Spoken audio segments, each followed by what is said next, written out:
Halo teman-teman semua, perkenalkan saya Dwi Star Muda. Di channel ini kita akan belajar bersama mengenai pemrograman web, teman-teman. Nah, teman-teman semua sebenarnya ada banyak cara ya untuk bisa membuat halaman web. Tetapi untuk teman-teman semua yang baru aja memutuskan untuk belajar pemrograman web, sebaiknya kita akan mulai dari HTML karena bahasa pemrograman HTML termasuk bahasa pemrograman yang mudah dimengerti. Jadi di channel ini saya akan mengedepankan praktek ya teman-teman. Jadi untuk teori atau pengertian-pengertian atau kajian pustaka seputar topik yang kita bahas, teman-teman bisa mengeksplor sendiri untuk pemahaman yang lebih dalam. Karena yang namanya programmer itu kita harus terbiasa mengeksplor mengenai solusi apa yang kita butuhkan.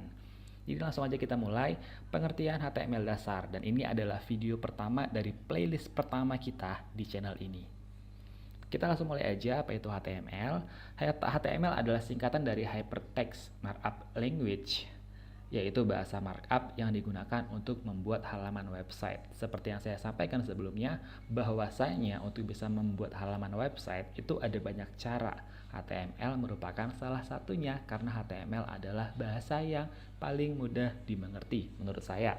Untuk teman-teman semua, nanti kita akan buktikan sama-sama apakah teman-teman sependapat bahwasanya HTML adalah bahasa yang mudah dimengerti.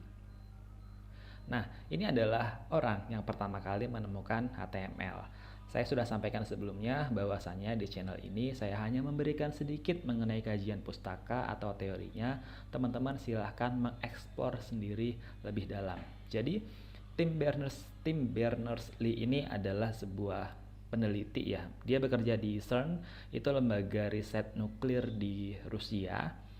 Tahun 1980, tim Berners-Lee ini menemukan HTML, itu bahasa markup tadi ya, yang digunakan untuk penelitian mereka, sehingga mereka di lembaga nuklir tersebut bisa bertukar informasi dengan lebih baik. Nah, jadi setelah tim Berners-Lee ini menemukan HTML, dia kemudian membentuk konsorsium mengenai standarisasi HTML atau standarisasi halaman web di dunia. Jadi teman-teman, itu pengantarnya. Teman-teman silakan eksplor sendiri lebih jauh mengenai sejarah HTML gitu ya. Jadi kita udah pelajari HTML yang sudah disempurnakan teman-teman. Itu sebabnya saya katakan HTML bahasa yang mudah dimengerti. Apa saja yang kita butuhkan untuk bisa langsung belajar web? Tentu teman-teman sudah nggak sabar lagi untuk segera membuat halaman web pertama teman-teman semua. Jadi sebelum kita memulainya, teman-teman silahkan siapkan dulu yang namanya kode editor. Jadi bahasa HTML ini adalah kode. Jadi kita menulis kode yang akhirnya nanti membentuk sebuah halaman web. Teman-teman silahkan siap kode editornya, bisa menggunakan Notepad atau menggunakan Visual Studio Code. Sebenarnya ada banyak ya, Notepad++ juga bisa.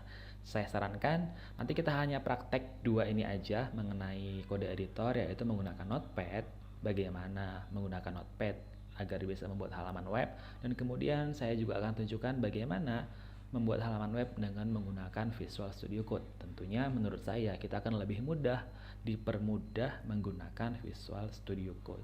Oke teman-teman, setelah kode editor kita butuh yang namanya browser untuk menampilkan halaman website kita.